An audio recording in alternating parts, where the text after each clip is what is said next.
suyun жалганбы, жолубуз адашып калганбы, айтылган сөздөр эми жалганбы, менин сүйүм арманда. Senin suyun жалганбы, жолубуз адашып калганбы, айтылган сөздөр эми жалганбы, сенин жүзүң керемет бүгүн сарадай, ойлонбой жүрө берсең болот күзгө карабай, жаныңда сөзүң таппай каламын жаш баладай, чын кызың болдум сенин ак сүйүңө жарабай, мектепсиң окуйм сени шам чырагым жагып, менин тамчылады жашым сенин беттериңе агып, сага болгон катты милдеттериме жазып, сүйгектериме бердим түшүндүң оюнуп алып. Dünyanın perisi men üçün sensin, жүрөктүн дарысы мен üçün sensin. Senden başkaga жүрөгүмдө орун жок, sen бар үчүн бул дүйнөдө жүрөгүм ток.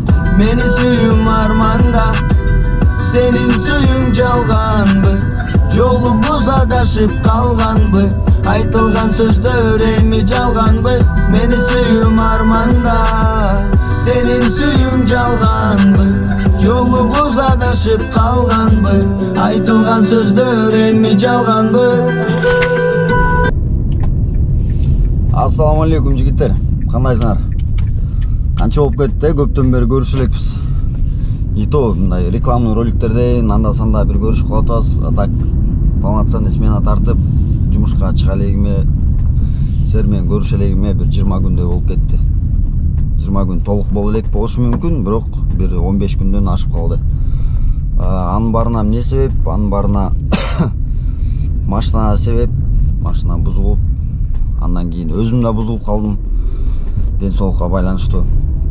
Ошо эми чыгып атам. Кыскача жаңылыктар менен, кыскача деп эле айтып коюп, анан кийин ушу жаңылыктарды айтып баштасам бир 7-8 минуттага чоюлуп кетет да. Бирок ошентсе деле айтып берейин, керектүү жаңылыктар бар. Айрыкча машина бузулуп калды деп атпаймынбы? Мени көптөн бери көрүп жүргөн көрүүчүлөр билет. Электронный блок управления деген бир нерсе бар да. Kia Rio. Бүт эле машинада бар, бирок Kia Rio'да ошол бат-баттан бузулуп турат, болезнь деп айтып коюшат экен. Меники мурдакысында бир күйүп кеткен. Аны замена кылып, платасын алмаштырып, анан кийин дагы экинчи жолу күйгүзүйдүм ошол замена болгондучу. Азыр аэропорт Шереметьеваны эме кылып коюн. На месте басып коюн. Так, кайсы подъезд болду экен бияк? Подъезд ай көрсөтүп койбойсуңарбы? 13 же 14 экен. Анан ошол электронный блок управлениядан эме болуп калды. Экинчи жолу күйүп кетти. Күйүп кеткенден кийин өзүнүн кыргыз эле келе атпайбы? Азмы эме заказ таштап салайынчы анда, заказды таштап салып туруп, анан кийин толугу менен толук кандуу информация берейин. Багаж жок экен, как раз машинадан түшүп эле койсом болот. Так.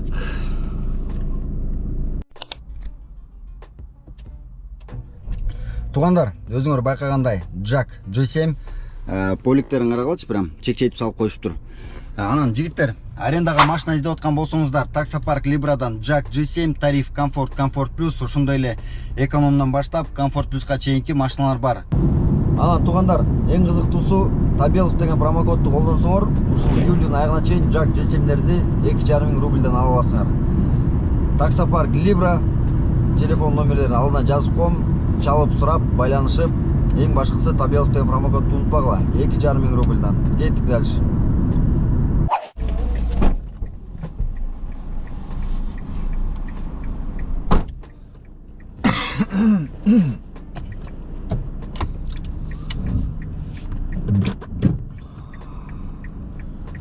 Яша брат шылдың деп атат го бизди, я.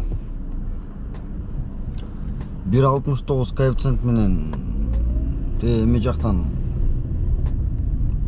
Каширская метро жактан берип туруп 1396 рубльга берип койду го. Мен барып келчи Шереметьевага деп.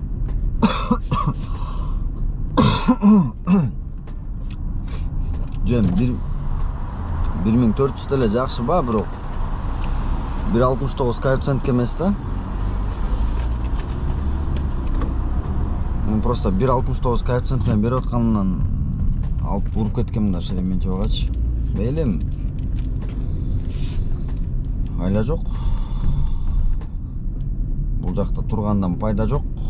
Андан көрө город не бүгүн бир майрамбы же эмне болот? Түнү менен коэффициент өчкөн жок го вообще. Ночь ким иштеди? Ночь иштегендер.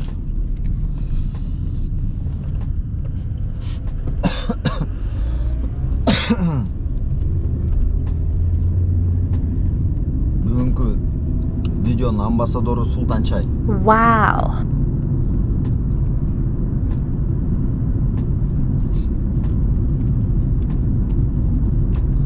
Иши кылса городдо коэффициент жакшы күйүп атат азыркы учурда делечи. Таксистер мени кысып атышат бияктан. Биягыман, тиягыман. Да, биз эмне кылабыз азыр? Биз деген азыр городду көздөй урабыз. Шереметьевода тургандан пайда жок.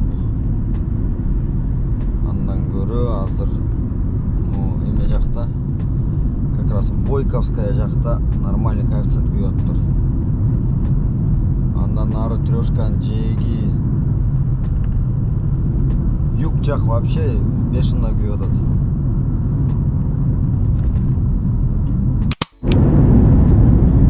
Ленинградкадан кирсем эле 5 бармактан заказ катып атат го. 5 бармак бекен. Микс мойка 5 бармакка жетпейт экен. Домой күгүз койгом. Кайра Шереметьевого өрүп салбасын депчи.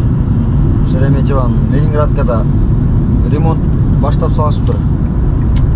Азыр бир аздан кийин бир жарым сааттан кийин конкретно тыгылып эле калчудай да. Ошондуктан радиону күгүзүп коюпчу. Тихо, братан. Поворот. Апчем окшойт мен күтүп аткан Поршто. Кайка барат экен эми бул? Багажын ачып жүрөт го бул. Мытищи дейт, Ярославская шоссе 105. Варвара. Бул нерсеге такыр дайын эмес болчумун да менчи. Здесь он, да? Да, вот это подъезд. Благодарю. Хорошо. До свидания.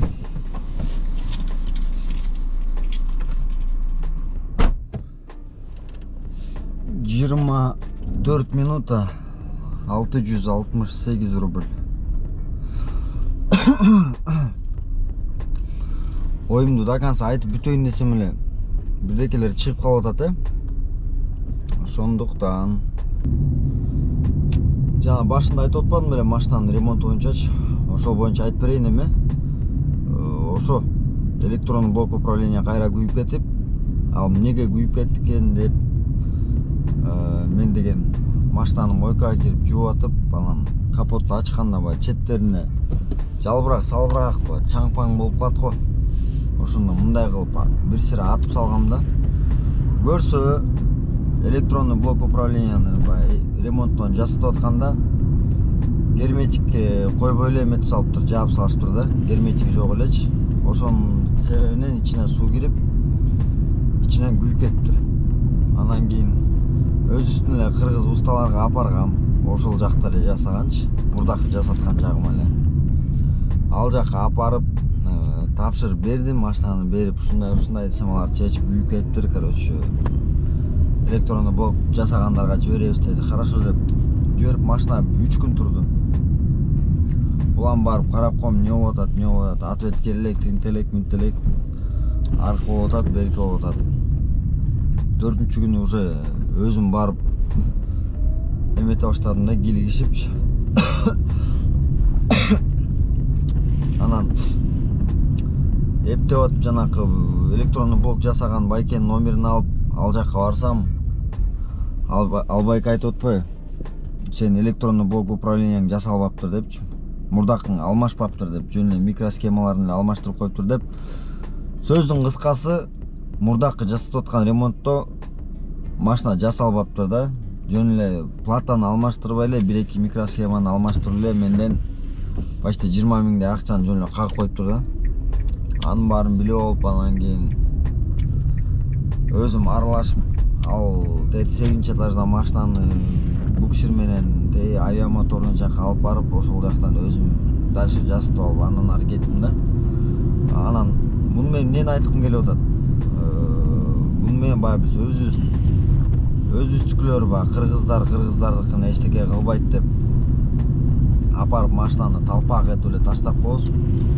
Анан кийин баягы запчасть алгандан да эригебиз да, баягы Южный портко барыш керек, убакыт кетет, тинтет, минтет. Анан биздин сервистерде көптөр эле запчасттар өзүлөрү сатып калышпады. Бар деп айтпайм, бирок арасында бар да, по-любому. Ошондуктан баягы машинаңарды ремонтко таштап атканда, же болбосо ошондой эле запчасть алып атканда, же баягы кымбатыраак запчасттарды алмаштырып атканда жанында катышып, ошол запчастьти көрүп, каяктыкы алмаштыбы, алмашкан жокпу, ошолордун баарын бир сыра байкап алгыла да. Машинаны өткөрүп алып дегендейчи. Анан кийин мага окшоп анча-мынча жерлерден кулакка тебилип кетпегиле. Ошол эле нерсени айткым келди деп атат. Башка машина боюнча жаңылык ошол. Ошондуктан байкагыла, карагыла. Анан мен да анча-мынча сервистерде реклама кылып калып атпаймынбы? Бул жакта мындай жасайт экен, тигиндей жасайт экен деп, жем по-любому ошол роликти тартып атканда деле айтып атам, 100% гарантия бербейм, ушундай тигиндей депчи. Өзүңөр байкап алгыла, карап алгыла. Тинткиле деп да үгүттөйм, алгыла деп да үгүттөйм депчи. Ошондуктан даже мен реклама кылган сервис болобу, кандай жер болбосун дагы менден сырткары өзүңөр да бир сыра контроль качество кылып, байкап, текшерип, андан кийин ошол кызмат менен колдонгула да. Болду, ошол эле нерсе.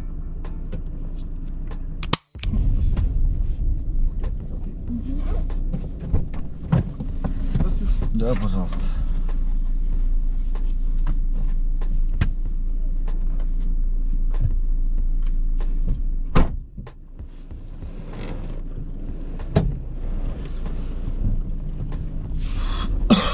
Сегиз жүз кырк үч 27 минутта.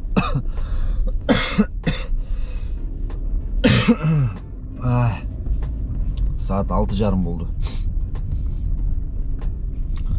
6:30, saat 6:30 коэффициент барбы?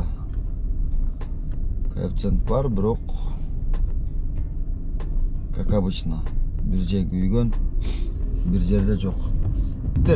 Яндексте обновление кылгандан кийин поддержканы басып туруп, написать чат деген басып туруп бир карап көрсөңөр списокты. Ошол списокко эме деген кошулуп калыптыр, миграционный учет дегенчи. Жана Сахаровага барып зеленый карточка албагандарга жакында бирдеке ойлоп чыгарат окшойт бул Яндекс.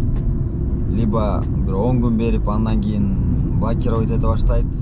Бай кисар сыяктуу элечи.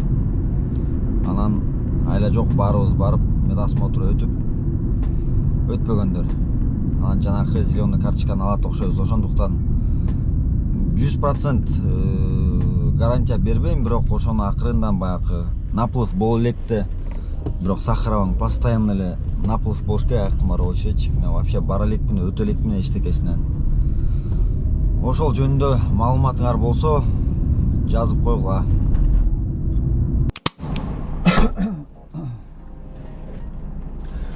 Так, эчтеке унутпаптыр, 27 минутта кайра эле. Бирок баасы 956 рубль. Хамовники.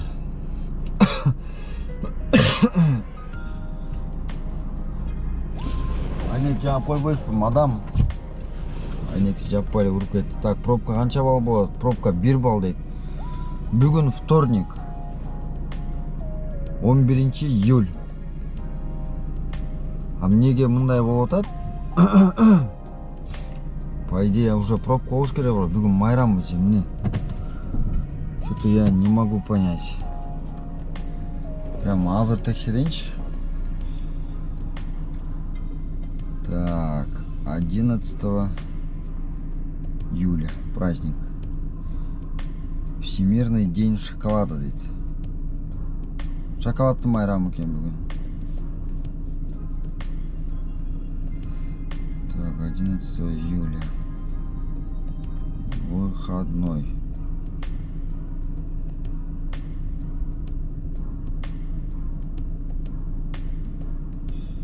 совпадает выходных, да. Жоқ. Вроде бүт бар эле рабочий состояниеда экен.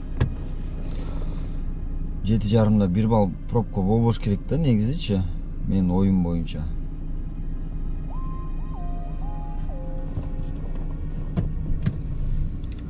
Странно. 1:72 менен берип атат. Фрунзенская набережная. 1:72 менен, значит, метрого чейин барат экен да, апчайыз, по ходу дела. Либо центрге эле кирип барат да. Байкайлычы.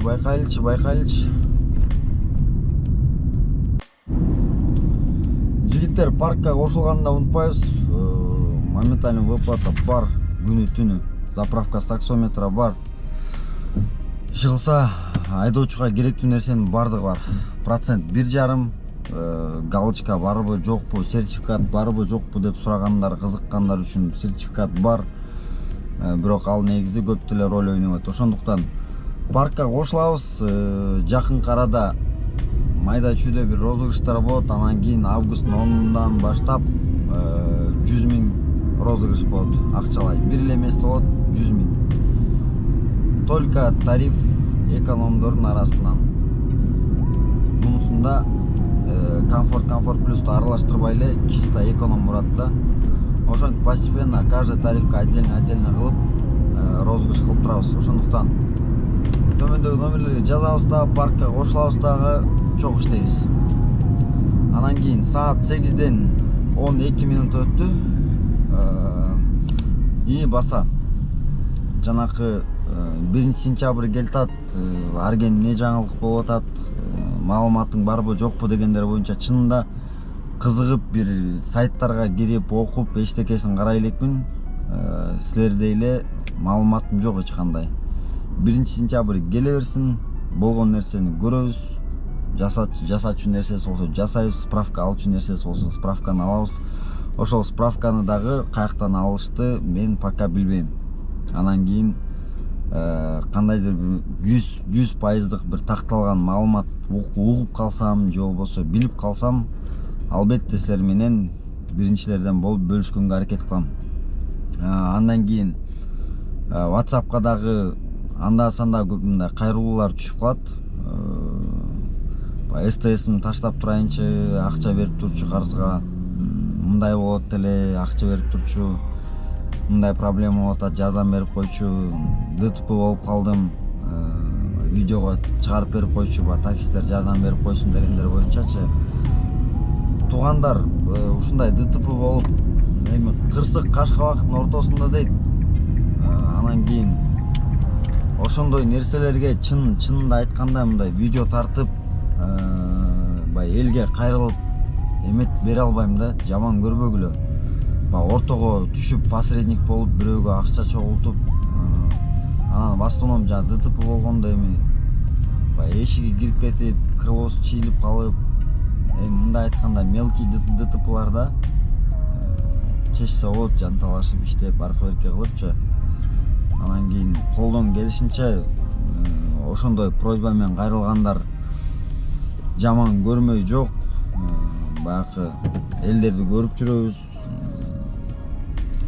Жакшылык кылам деп ортодон акча чогултуп анан жаманатты болуп, жаманаттыга көрүнүп калгандагы бат эле да, андай положенияга түшүп калышчы. Ошондуктан ошол нерсе боюнча туура түшүнгүлө. Эми такыр мындай безвыходное положение, жаман оор ситуациялар болсо, мындай билинет да өзү эле чынейчи. Ошолорду байкаштырып кылганга конечно аракет кылабыз. Анан кийин жана СТС таштап, тигини таштап, буну таштап, залогко муну коеюн, тигини коеюн дегендер боюнча. Туугандар, чынын айтканда менде деле акча жок. Мен деле силердей болуп 12 сааттан, 13 сааттан иштеп машина выкупта билесиңер.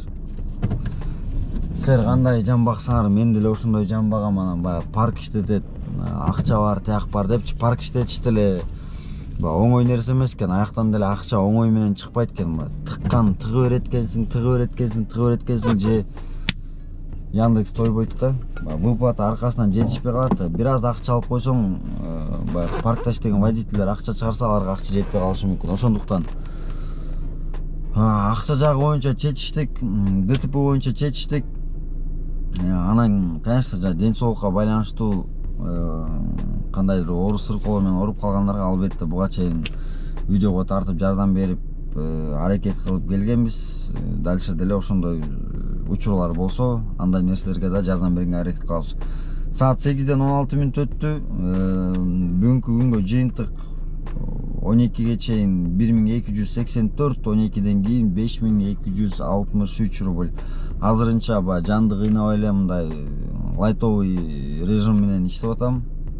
Мындай разгон алып чакырын акырындан. Ошондо баарын кошкондо 6,5 миң болот экен копейкасы менен. 6,5 миң саат 8-ден 15 мүнөт өттү. Анан кийин YouTube'га ролик көптөн бери чыгарбай калдым, ошондуктан лайктан басып, комментарийден жазып, группаларга бөлүшкүлө деп айтканда эле уят ушундай чалабышкан видеолорду чыгарып атып анан группаларга бөлүшкүлө деп. Иши кылса лайктан басып, комментарий жазып, каналга катталганды унутпайбыз. Видео боюнча дагы акырындан разгон алып жетебиз буюрса. Кийинки видеодон көрүшкөнгө чейин ассаламу алейкум. Баарыңарга ийгилик.